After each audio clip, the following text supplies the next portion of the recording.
Hello and a very warm welcome to the Analyst dated 11 July 2025 brought to you by Vajiram and Ravi, wherein we'll be covering the 7 set of current affairs issues which have featured in today's newspaper, and the handout of this very discussion is available in the description below for your future reference.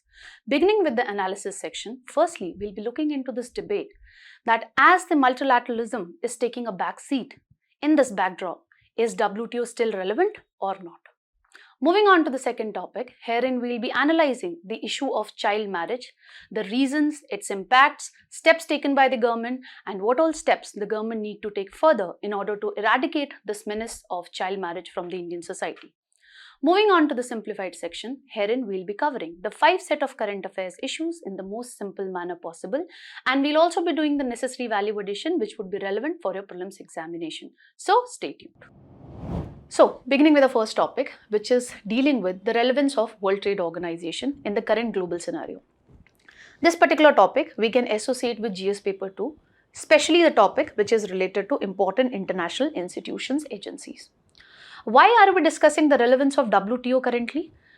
See, in the current scenario, what has happened? Multilateralism has taken a back seat. US reciprocal tariff issue is there. Then the USA has been blocking the appointment of the judges when it comes to WTO dispute settlement body. In this backdrop, the European Union chief has suggested to the European Union leaders that let's just establish a trade cooperation initiative with the Asian countries so that we can make sure that the trade between the different trading partners should be rule-based, wherein no country should be allowed to take unilateral actions like the USA Trump administration is doing.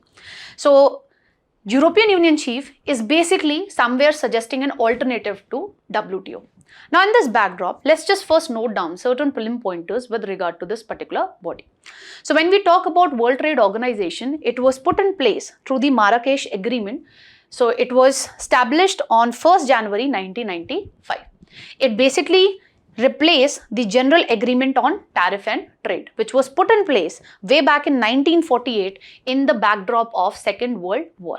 So after the Second World War, the countries, intended to reduce the tariff barrier among the trading partners. So in that backdrop, GATT was put in place. But ultimately, WTO succeeded this particular GATT, in 1995. So WTO was basically created with the negotiation which took place in the Uruguay round way back in 1986-94. Currently, it has 166 member country and India has been one of the founding members when it comes to WTO. And the WTO members basically represent 98% of the world trade. So this is the relevance of this particular body. It is the only international organization which looks into that whether the trade which is happening between the different WTO members, is it rule-based or not. So it is the only international organization which makes sure and which designs basically the rules of trade between the nations.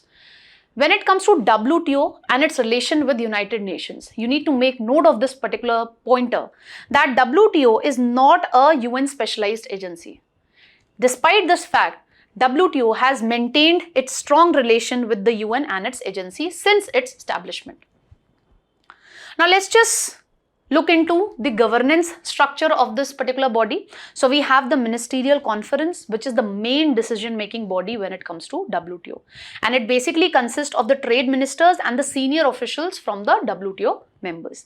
This Ministerial Conference is usually held after every 2 years to basically look into the issues which are, affecting the multilateral trade between the different countries. And based on the debates and discussion, the decision is taken.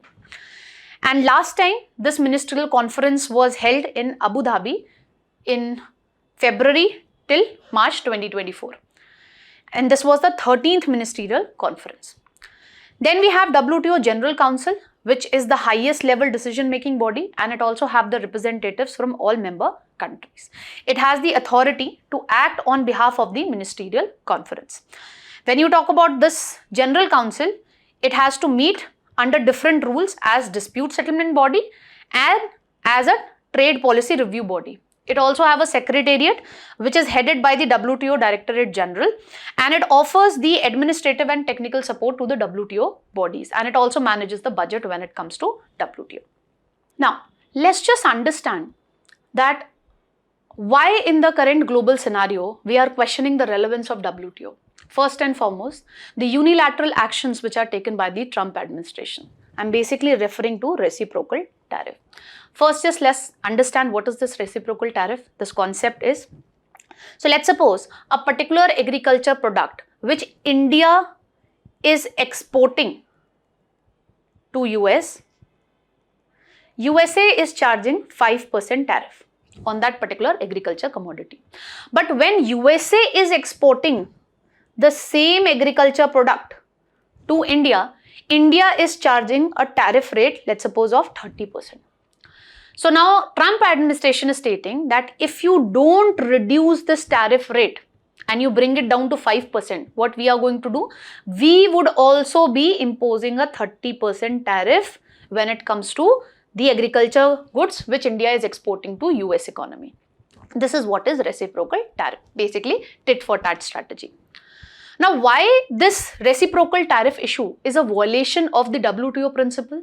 First and foremost, it is violating the special and differential treatment principle of WTO. What this principle actually states, that if a developed country like USA, if it is reducing the tariff rate when it comes to goods which are being exported by the developing economies like India to a developed economy like USA, it does not obligates India that it should also reciprocate in the same manner. That simply means that if USA, let's suppose, is reducing the tariff rate, if it is charging 5% on the India's agriculture goods, India is under no legal obligation, if you go by the WTO principle, that it also have to charge the US agriculture products at a tariff rate of 5%. But Trump administration is threatening that if you don't reduce the tariff barrier, we would be imposing the similar amount of tariff rate on your agriculture goods as well. Okay, so it is violating the special and differential treatment principle. Then, what Trump administration is doing by threatening that we would be giving effect to reciprocal tariff, it is trying to enter into a bilateral trade agreements with developing economies, for example, India. We are currently negotiating with the US official with respect to bilateral trade agreement. But let me make note of this particular fact that the Trump administration do not want to enter into a free trade agreement. It wants to sign this bilateral trade agreement with respect to limited number of products. Why I am mentioning of this limited number of products? Because if you go by the WTO principle, free trade agreement is an exception. But such kind of bilateral trade agreement which the countries are not intending to convert into a free trade agreement, this is a violation of the WTO principles. Okay, so such unilateral actions which have been taken by the Trump administration are basically violative of the WTO principle, and that is undermining the relevance of the WTO in the current global scenario. Then, as I discussed in the context of this particular topic itself, that how the USA has been blocking the appointment of the judges when it comes to WTO dispute settlement mechanism. This mechanism was put in place in 1995, the year WTO was established, but since 2019, this body is dysfunctional. Why? Because USA has been stopping or preventing the appointment of the new judges when it comes to this dispute settlement mechanism. So what is happening? If India raises some concern with regard to US trade policies in WTO, the appeal is going void because this body is completely dysfunctional. So we are not able to ensure that the global trade is rule-based. This again undermines the relevance of this particular body. Then, this US reciprocal tariff is also violating the most favored nation principle. What is this most favored nation principle? That if USA administration is charging, let's suppose, 10% tariff if a good is emerging from a European Union country, the same amount of tariff it need to charge if the good is emanating, let's suppose, from India. That means you cannot discriminate among the WTO members. I told you free trade agreement is an exception, but normally you cannot discriminate among the WTO members. Okay? But this USA reciprocal tariff, how it is violative of the most favored nation principle? Because what USA have stated, if India is going to charge 30% on US agriculture products, it would also be charging 30% when it comes to India's agriculture product entering into US economy. And if let's suppose European Union country, some European Union country is charging let's suppose 15% only when it comes to USA goods entering into European Union market. So what Trump administration would be doing? Going in line with the reciprocal tariff, it would be also charging 15% tariff when it comes to agriculture products being exported from the European Union country. So what Trump administration is going to do here, it would be charging different tariff rates when it comes to good emanating from different countries. Okay. So this is violative of most favored nation principle. This is not allowed when it comes to the WTO most favored nation principle. Then we witness a deadlock when it comes to the negotiation that we initiated in the Doha round, which started way back in 2001. Why there was a deadlock? Because when it comes to developing countries like India, they wanted the developed economies like European Union as well as USA to reduce the agriculture subsidies which they are providing, because it distorts the global trade.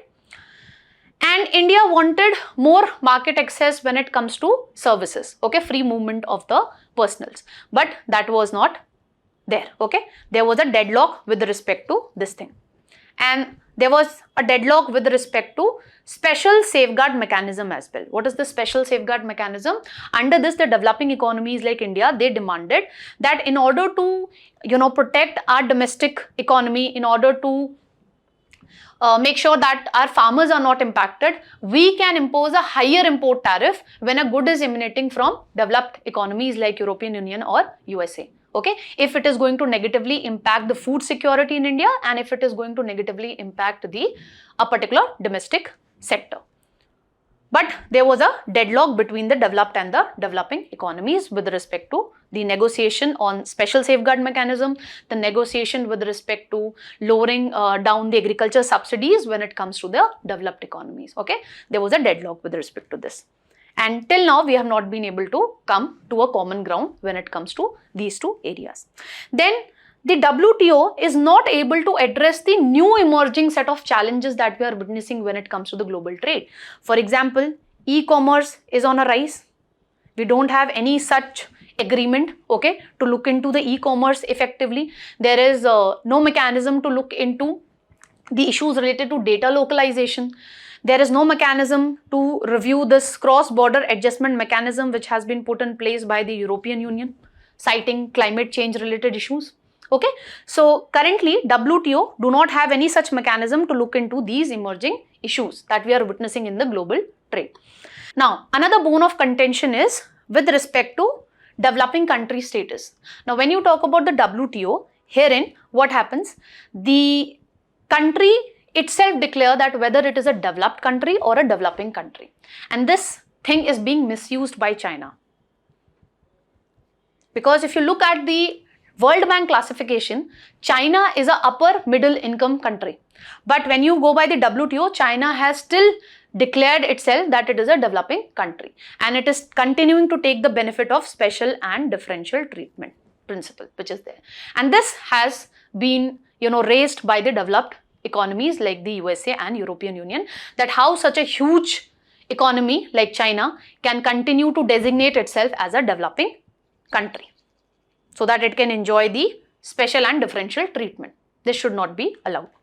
Then what is happening, as I told you, multilateralism is taking a backseat and the countries are now moving towards regional groupings, okay, like the Comprehensive and Progressive Agreement for Trans-Pacific Partnership has been put in place, RCEP has been put in place. So what this implies? That countries are now more comfortable with entering into bilateral trade agreements instead of relying more on the multilateral institutions like WTO, okay?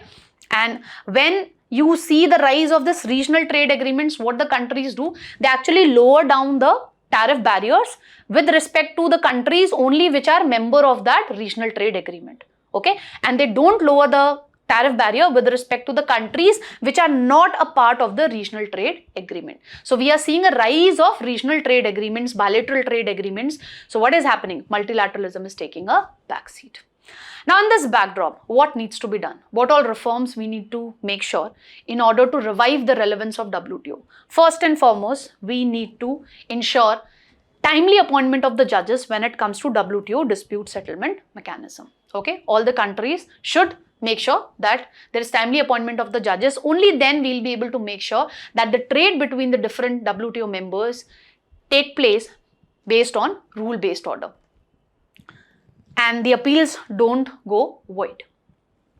Then we need to come up with an agreement. All the WTO members should come up with an agreement to effectively deal with the model challenges like the e-commerce, issues related to data localization, how the different countries like European Union countries are making use of climate change related issue to come up with the cross-border adjustment mechanism.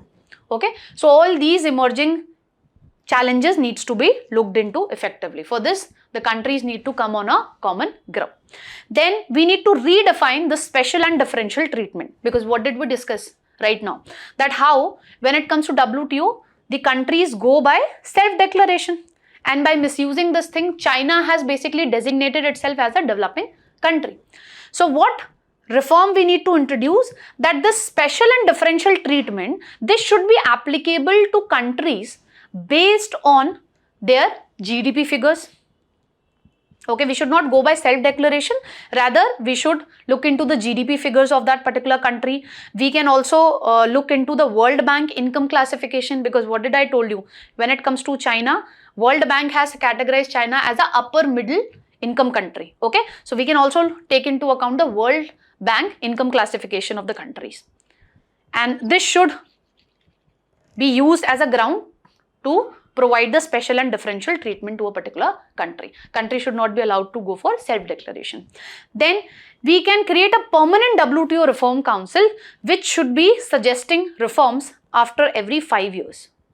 Okay, it should keep on looking into that what all challenges we are witnessing with regard to multilateralism, with regard to the global trade, and based on that, this reform council should keep on suggesting the reforms that we need to undertake in order to ensure that the WTO still remain relevant despite the changes in the global trade scenario. Then lastly, what the countries need to do? They need to transparently disclose that what all subsidies they are providing when it comes to different commodities. Okay, every country should voluntarily disclose that what all subsidies they are providing, let's suppose when it comes to agriculture goods, when it comes to the industrial goods, etc. Okay, this would strengthen the trust of different WTO members among each other, and this way we would be able to realize the idea of multilateralism in essence. That's all that we need to know with regard to this particular topic. I have framed a practice question for you people, so do practice this question and let us know your answers in the comment section. With this, let's move on to the next topic. Now, the next topic is related to the issue of child marriage, and this topic we can associate with GS paper 1, especially the topic related to population and associated issues. Why are we discussing this issue of child marriage? Because in today's editorial, the article basically talked about this issue of child marriage, that how it is still prevalent in the Indian societies. Now, in this backdrop, the first thing that we need to look into vital statistics data point with regard to the prevalence of child marriage in India. So, if you go by the National Family Health Survey 5 report, what we have seen is since 2006, we have been able to reduce the child marriage by half. But even today, roughly 23 to 24% of the female child are married before the legal age of 18 years. Okay, so it is still prevalent in the Indian society. Then the female child who is married, at an early age, they have high chances of bearing a child even before they hit the adolescence age. And nationally, this percentage is roughly around 6 to 7%. Then according to the National Family Health Survey 5 report, again, what we are seeing is there is huge regional disparity. In states like West Bengal, Bihar, UP, there is high prevalence of child marriage. But if you look at the prevalence of child marriage in Lakshadweep, it is less than 5%. And if you go by the UNICEF report with regard to prevalence of child marriage in India, what we are seeing is over half of the Indian child brides actually live in the 5 states, that is UP, Bihar, West Bengal, Maharashtra and MP. So there is huge regional disparities when it comes to prevalence of child marriage in different Indian states. This is a point that you need to make note of, because this points out what? That we need to come up with a differential strategy for different states, okay? Especially among the states wherein there is high prevalence of child marriage. Then if you go by the report of National Crime Record Bureau, we are witnessing increased registration when it comes to Prohibition of Child Marriage Act of 2006. This might be disturbing for you people, because right now we discussed that the prevalence of child marriage has come down. But then the NCRB report is saying that the cases registered under the Prohibition of Child Marriage Act that have actually increased if you compare the data point of 2017 and 2021. This might be because of the increased awareness among the people. Okay. Then why we need to eradicate this menace of child marriage? This would enable us to realize the Sustainable Development Goal number 5.3, because Sustainable Development Goal 5 basically talks about gender equality. Okay. And if you look at India's rank among the South Asian countries, we are 4th. Okay. So we stand here. So we are behind Bangladesh, Nepal and Afghanistan. Other South Asian countries, therein the prevalence of child marriage is quite less. If you look at Maldives, if you look at Sri Lanka, Pakistan and Bhutan. Now, what are the reasons of prevalence of child marriage in India? Although we have seen, based on the National Family Health Survey report, that it has come down, but even today, 23 to 24% of the female child are married before the age of 18 years. Why is it so?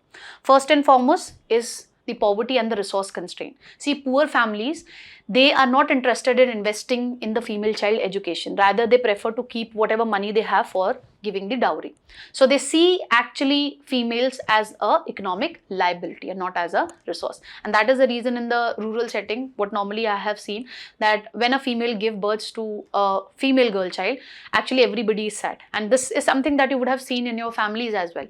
If a female gives birth to a male child, then there is huge celebration, but the same is not the case when a female gives birth to a female girl child. Why? Because we have this societal perception of female child equal to economic liability. And this is something which you can validate by quoting the data point given by UNICEF as well, that what we see, there is higher prevalence of child marriage, especially among the poor families. And it keeps on going down as in we witness the increment in the income profile of the families. Then another issue is deep-rooted cultural and traditional beliefs. Now, especially in the poor families, in the rural families, they are fearful of the fact that if they don't marry their female girl child before the age of 18 years, she might be entering into premarital sexual relation. And this could go against the family honor. So in order to preserve their so-called family honor, they marry their female girl child before the age of 18 years. Then female child actually face inequality when it comes to getting access to quality education. And this is something that we can validate by quoting the UNICEF data point, wherein it has pointed out that 33% of the girl child actually drop out of the school due to domestic work. So it is a female child who is being burdened with the domestic work, like cooking, taking care of the small children which are there. And what happens because of this? Once they don't attain the education, this reduces their chances of getting a dignified employment opportunity, and ultimately they lose the control when it comes to taking a decision that when they want to get married. And this is something again we can validate by the UNICEF report, that there is high prevalence among of child marriage among the female girl child who have not attained education at all. And as you can see from this data point, how it keeps on coming down. The prevalence of child marriage keeps on going down as and when a female girl child attains primary education, secondary education and higher education. Because once a girl has attained higher education, there are high chances that she would be entering into a dignified employment opportunity. And once a female attains economic independence, she gets the right in the family to take the decision that when she wants to get married. Then another issue is fear of safety, as the crimes against women are on a rise. So that is another reason why the families prefer to marry their girl child at an early age, okay, so that they are in a protected hand, basically their husband. But actually the reality is reverse. The female girl child who is married at an early age, they are subjected to physical and sexual abuse at the hand of their husband because they lack economic independence. Then there is weak enforcement of the laws which are in place. I'm basically referring to this Prohibition of Child Marriage Act. Although it is in place, but we are seeing very low conviction rate when it comes to this particular act. Why? Because the society is still considering the child marriage as a normal thing. Now, how this child marriage impacts the female girl child? If a female is married before the age of 18 years, what we have seen is there is high chances that they would be giving birth to more number of children as compared to a female who is married after the age of 18 years. And what we have seen that majority of the female girl child, they actually give birth to a baby even before they enter into adolescence age. So imagine a 15-year-old giving a birth to a baby. What physical consequences her body have to go through? And normally what happens when a female child giving birth to a baby at a such low age, majority of the females actually die while giving birth to a baby. So this adds to maternal mortality rate as well. Then this severely violates their human rights, their right to have a dignified life. Why? Because since they would be rearing more number of children, they would not be able to pursue education further, and this reduces their chances to get a dignified employment opportunity. Okay, and they are not able to enjoy their childhood as well. Then since they are not able to get access to quality education, this makes them actually dependent upon their husband, and which further reduces their reproductive freedom, that how many children they want to give birth to, what should be the gap between two children, etc. And this have developmental impact. Right now we discussed that they are not able to get dignified employment opportunity, they are not able to pursue higher education, and this also have a psychological impact, because see, when a person is not able to get a dignified employment opportunity and not having the freedom to take the decision with respect to different things like how many children a person should give birth to, and since they are overburdened with taking care of huge number of babies, this have a negative psychological impact when it comes to the female girl child who are married early.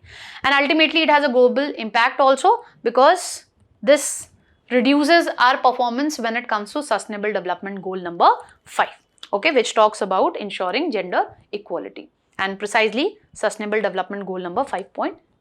Now, what all steps the government has taken to basically address this issue of child marriage? So we have Prohibition of Child Marriage Act of 2006, wherein the legal age of marriage for girls is 18 years, for boys it is 21 years, and the state governments have to appoint the child marriage prohibition officers, which would be having this task to prevent child marriages. Then we have Juvenile Justice Act of 2015, which have the provision to basically protect those children which are at a higher risk of getting married at an early age.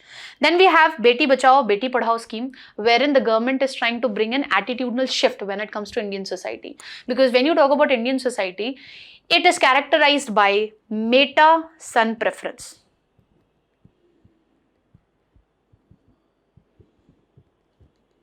Okay, so we are trying to address this meta-son preference by providing support to the female girl child when it comes to education, etc. And therein we are trying to address this perception of the Indian society that female child is equal to economic liability. This is not right. Okay, the female child can also turn into a resource provided you provide the female girl child with adequate education and skill set. Then we have Childline 1098 toll-free emergency support system.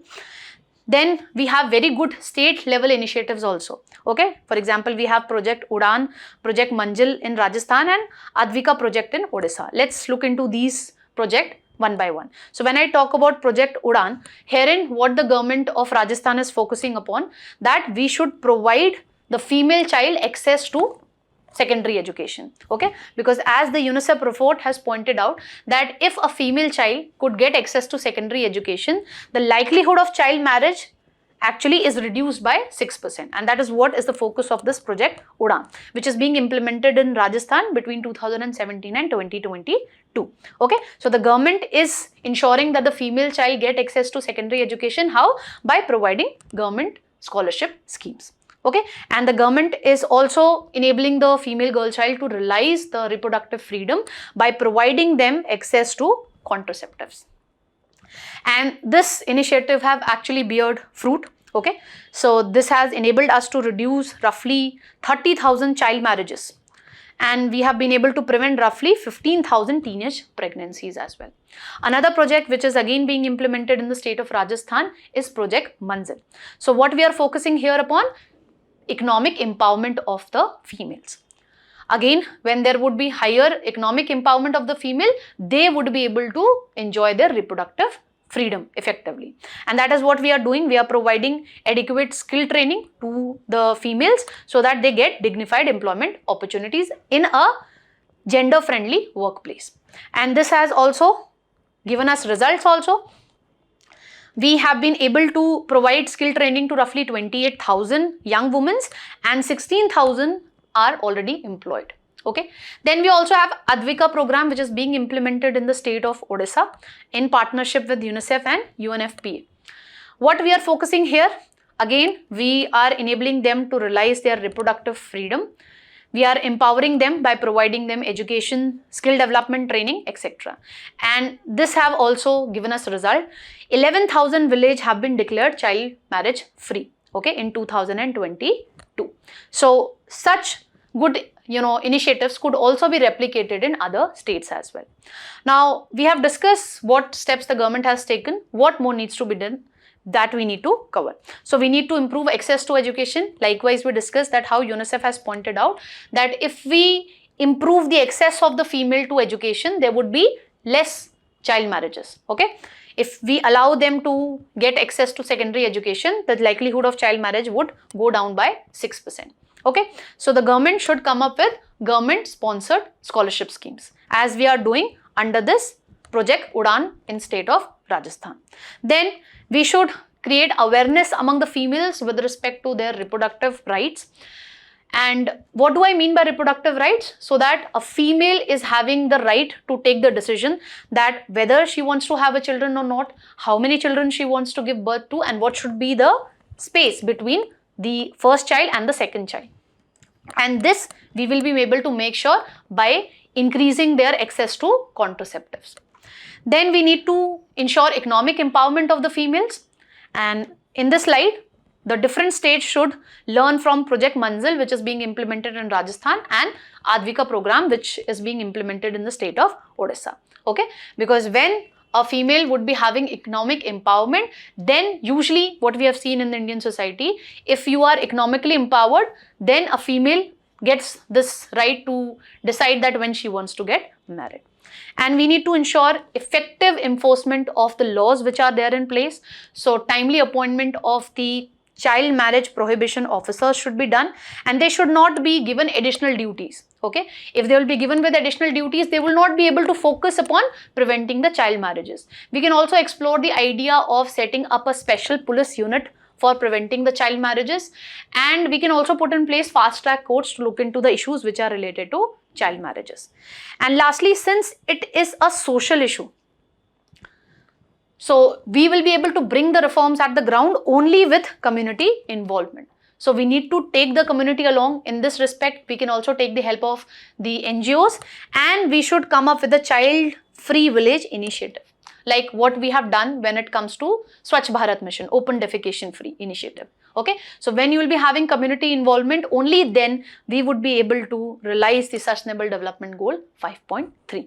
That's all that we need to know with regard to this topic. I have framed a practice question for you people. So do practice this question and let us know your answers in the comment section. With this, let's move on to the simplified section. So beginning with the simplified section, recently the Supreme Court has asked the Election Commission of India to consider other documents like Aadhaar card, the elector photo identity card as well as ration card when it comes to the revision of the electoral rolls which is taking place in the state of Bihar. This particular topic we can associate with prelims, polity and governance section. Now, the Supreme Court has stated that the list of 11 documents which the Election Commission of India is considering for the verification of the voters, that is not exhaustive. So, the Supreme Court has stated that Election Commission of India should consider using Aadhaar, the elector photo identity card as well as ration card as proof for voter registration. The Election Commission of India can continue this particular revision of electoral rolls which it is doing in the state of Bihar. Why? Because the Supreme Court has not passed any interim order of stay. And the court has listed the case for further hearing on July 28, wherein the Supreme Court would be looking into 3 primary questions. While looking into this matter, the Supreme Court made a reference to the judgment given by the court itself way back in MS Gill versus Chief Election Commissioner 1977 verdict. What has happened? So, the Election Commissioner has cancelled the election to 13 Firozpur parliamentary constituency in the state of Punjab. Why? Because a mob violence have broken out when the elections were being carried out. So, the Election Commissioner basically ordered fresh election. So, in this backdrop, in this judgment, the Supreme Court stated that if the laws enacted by the Parliament under Article 327 and the laws enacted by the state legislative assemblies under Article 328, if the laws are silent on any particular matter, then in that case, Election Commission of India can take the decision independently. And it can take all the necessary measures that would enable the Election Commission of India to ensure the integrity of the election process. Further, the Supreme Court stated that Article 329 Clause B does not place a blanket ban when it comes to the power of judicial review with respect to the election process.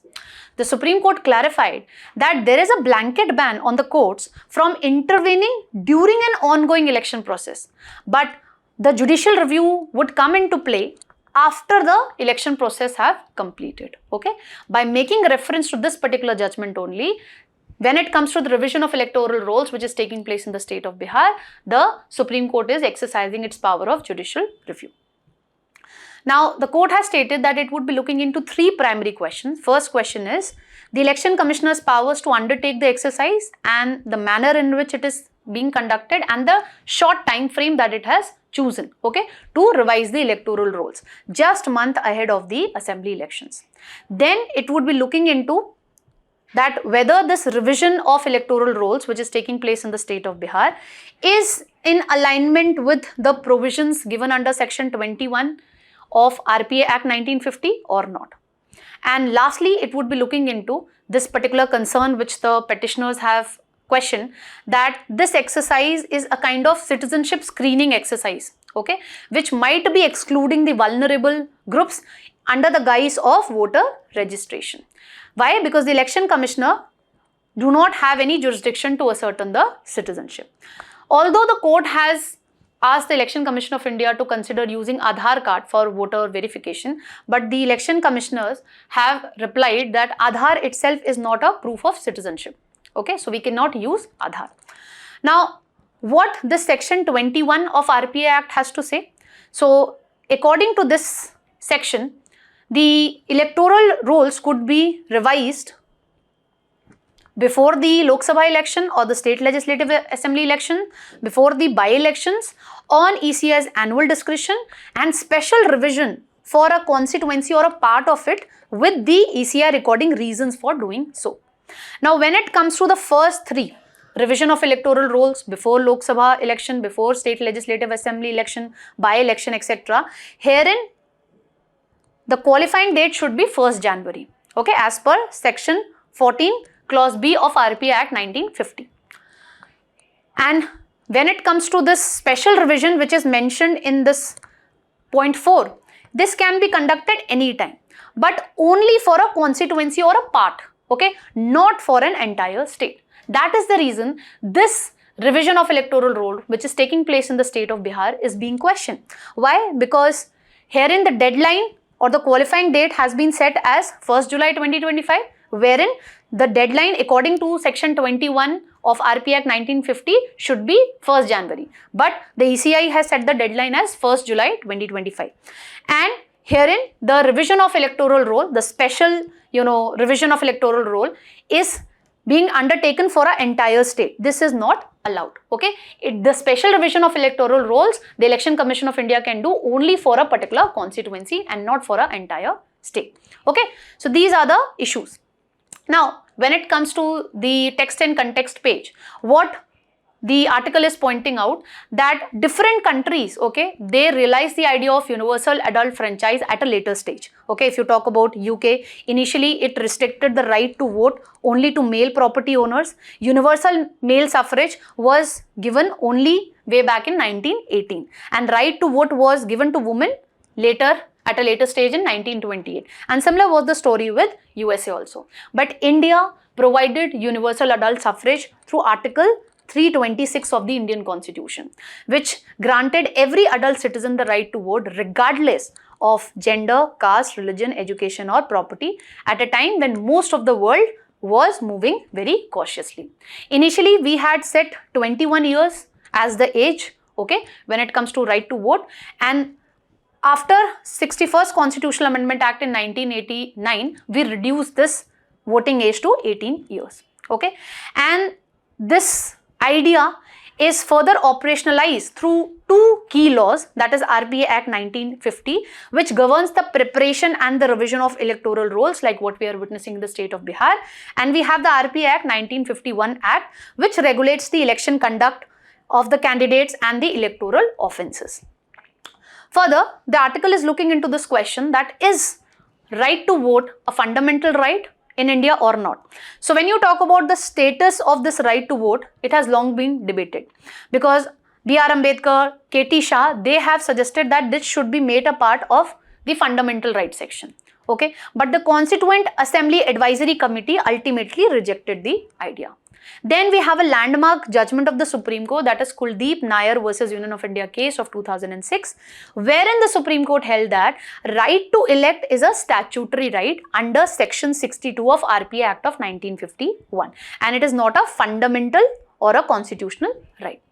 Then later in 2016, we have the judgment of the court, that is Rajbala versus State of Haryana, wherein it described right to vote as a constitutional right. Then again in Arup Barawar versus Union of India case of 2023, the top court declined to pronounce on the issue, noting that it had already been settled by the 5-judge bench in the Kuldeep Nair judgment. Okay, one dissenting judge asserted that right to vote is basically a kind of fundamental right. Why? Because it is related to freedom of expression, which is provided under Article 19, Clause 1, Subclause A, and it reflects the essence of Article 21.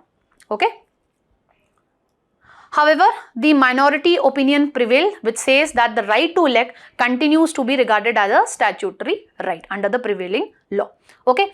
Even though it is not a fundamental right, court regard the right to vote as an inseparable part of democracy. PSC has asked this question way back in 2017. Let us know the answer to this particular question in the comment section. Now, moving further, the article points out that why it is necessary to maintain the accuracy of the electoral rolls, because free and fair election rest on the accurate electoral rolls, okay, under RPA Act 1950, because RPA Act 1950 basically regulates this revision of electoral rolls also. And if the electoral roll is not accurate, it can undermine the principle of one person, one vote, okay, because you can have bogus voters also. Therefore, the Election Commission of India is empowered under section 21 of RPA Act 1950 that we discussed right now to revise these electoral rolls to ensure the integrity of the election process. Now, if there are errors in the electoral rolls, it could be problematic because it could compromise the integrity of the election process. Therefore, purification or revision of the electoral rolls is needed. Supreme Court suggestion to include more accepted documents, okay, as it has suggested the Election Commission of India that you can use Aadhaar, the voter ID cards as well as ration card as a proof of voter registration. That is a step in the right direction.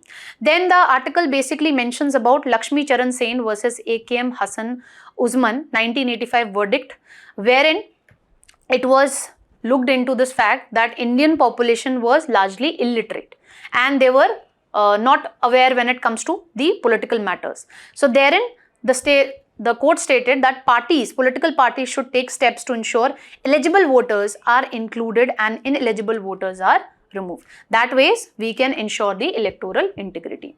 Further, the article looks into this question that who qualifies as an ordinary resident.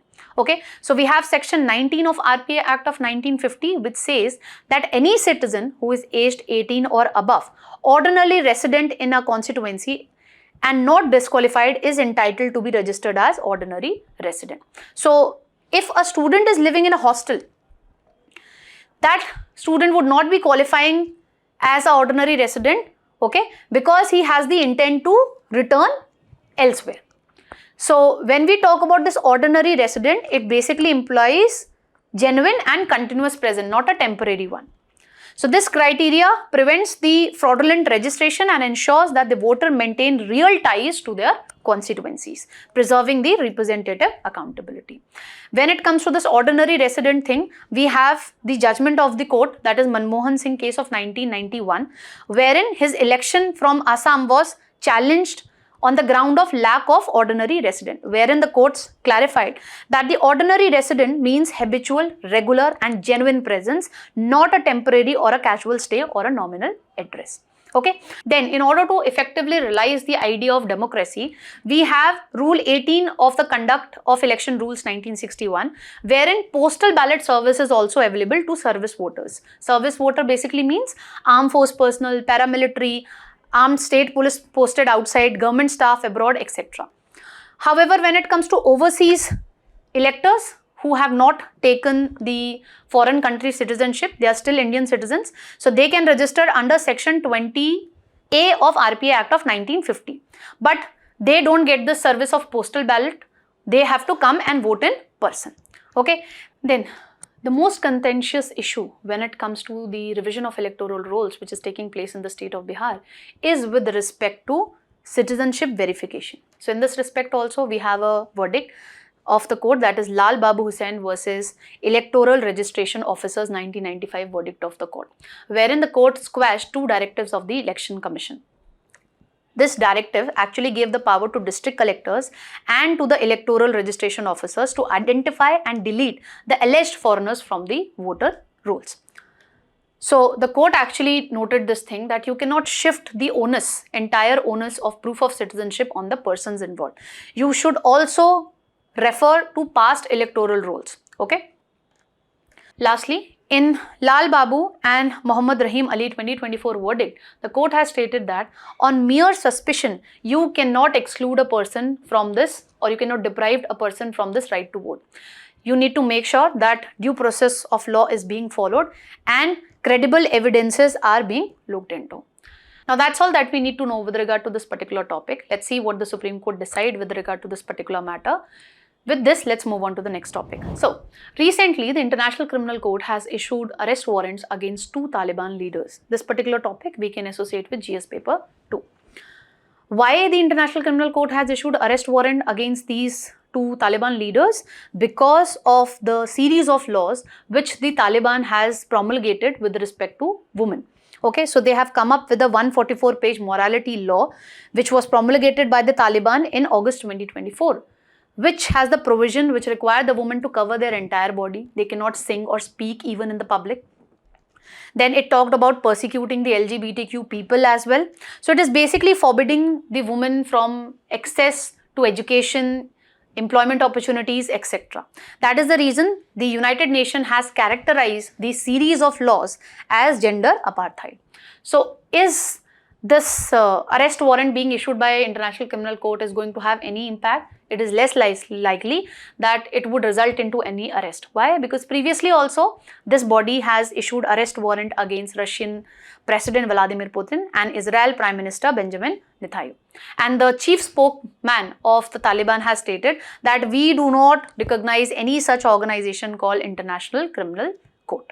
Okay. Nonetheless, this arrest warrant holds symbolic value. Now, when you talk about this International Criminal Court, it was established under the Rome Statute, and this statute was adopted way back in 1998. It is headquartered in Hague, Netherlands, and it started functioning after its founding treaty, that is Rome Statute, entered into force way back in July 2022. It basically looks into the crimes which are related to genocide, crimes against humanity, war crimes, crime of aggression, etc. So it persecutes basically the individuals. And it is the only international court with jurisdiction to prosecute individuals, unlike the International Court of Justice, which is an organ of United Nations and which takes up the disputes which is between the states. Now let's just note down certain pointers with regard to this court. So it has 125 member countries, but countries like China, Israel, India, Russia and USA are still not a party to this Rome Statute. When you talk about its jurisdiction, this court is competent to hear a case if the country where the offence is being committed is a part of the Rome Statute or the perpetrator country of origin is a party to the Rome Statute. It would be exercising its jurisdiction only if the national court is unable or unwilling to take the necessary action against such individuals. And this court only has the jurisdiction over the offences which are committed after the Rome Statute came into effect, that is after 1st July 2022. Now when you talk about its relation with the United Nations, Article 2 of the Rome Statute regulates its relation with the UN. Although it is not a UN organization, but it has a cooperation agreement with the UN. Okay, so whenever a situation arises wherein a matter is not within the court's jurisdiction, the UN Security Council can refer a particular case to International Criminal Court and granting its the jurisdiction. When you talk about the funding of this particular entity, so it is funded by the member states and by voluntary contribution from different governments, international organizations, individuals, corporation and other entities. That's all that we need to know with regard to this particular topic. Let's move on to the next one. Now recently, the government is planning to move the oversight of the National Health Claims Exchange to Finance Ministry from the Health Ministry. This particular topic we can associate with GS paper 2, issues related to health. So this is what the government is planning. Why? Because the hospitals are basically misusing this particular platform. They get to know that whether a particular patient which have come to get the healthcare services, whether that person is having health insurance coverage, what is the insurance limit before undertaking the procedure. And once they get to know that, okay, this patient is having health insurance coverage, they are inflating the charges, okay, as compared to the charge that they are levying on a patient who is not having health insurance coverage. So that is the reason the insurance companies are making a losses, whereas the hospitals are making a profit. Okay, so keeping this in light, the government is planning to shift the oversight when it comes to National Health Claims Exchange to Finance Ministry, which is currently being overlooked by the Health Ministry. Okay, so the government is planning that it would be put under the Department of Financial Services, although it would continue to be regulated by the Insurance Regulatory and Development Authority of India. Now in this respect, let's just understand what is this National Health Claims Exchange. So it is a communication protocol which facilitates the exchange of health claims information between the payers, providers, beneficiaries and other entity. Now if you look at the current settlement process which was there before this exchange was brought into effect, previously what used to happen, manually the person who has taken the health insurance have to present the insurance card, then the hospitals have to fill the claims form manually scanning the supporting documents and uploading the documents, and there was lack of standardization. For different health insurance companies, they have to maintain the records separately. Okay, and insurance partners also who are providing the health insurance, they also used to do a lot of work manually. Now what would happen after this exchange came into effect? So now the health insurance, okay, the person who has taken the health insurance would be having a digital KYC with Aadhaar number. So this person would be going to the hospital and would be digitally sharing this particular information with the hospital. Hospital would then be digitally sharing the standardized claim forms.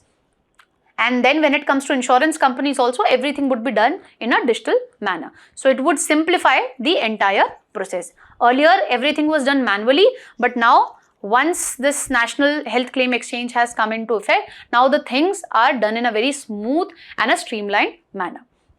And this basically aligns with the Insurance Regulatory Development Authority of India's goal of insurance for all by 2047. It also talks about settlement of cashless claims, and under this particular exchange, the cashless claims must be processed within 3 hours of receiving a discharge authorization from the hospital. It is basically a centralized platform wherein all health claims would be settled, and this would significantly reduce the administrative burden, especially on the hospitals who earlier have to maintain the records and file the health insurance claim manually, and they have to earlier manage different portals when it comes to different insurers. Okay, that would not have to be done now. Hospitals, they have one platform, that is National Health Claims Exchange. So everything gets streamlined. So what were the issues in the previous claims processing, that was there? So there was painful claim tracking and reconciliation because everything was done in a manual manner. Then when it comes to the health insurance provider companies, they used to also maintain the data in a manual manner. They used to get uncoded data. There was lack of standardization. Then there was cumbersome patient experience also because everything was done manually, so it used to take a lot amount of time to settle the claims also.